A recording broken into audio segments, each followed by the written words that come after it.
ख्याल तो नहीं था पर इश्क हो ही गया।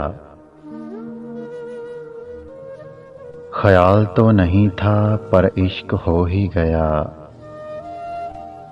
गैर तो नहीं था पर अपना हो ही गया। वो शख्स जिसका ख्याल तो था, वो शख्स जिसका ख्याल तो था, पर अब तो बस जैसे ख्वाब हो गया।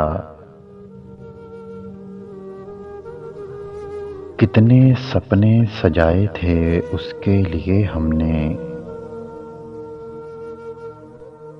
कितने सपने सजाए थे उसके लिए हमने, पर वो अफसाना हो गया।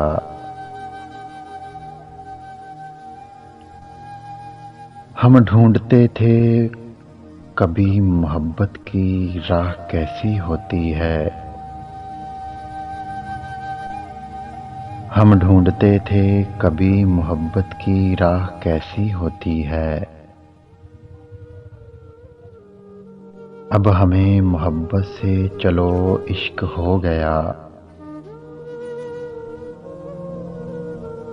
वो शख्स अब हमारा नहीं, ये काफी है।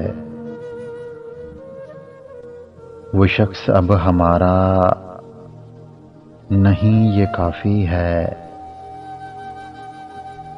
हमारे होते किसी और का हो ही गया। वो शख्स अब अफसाना हो गया। ख्याल तो नहीं था पर इश्क हो ही गया। अगर वीडियो अच्छी लगे तो लाइक करें, शेयर करें और मेरे चैनल को सब्सक्राइब करें।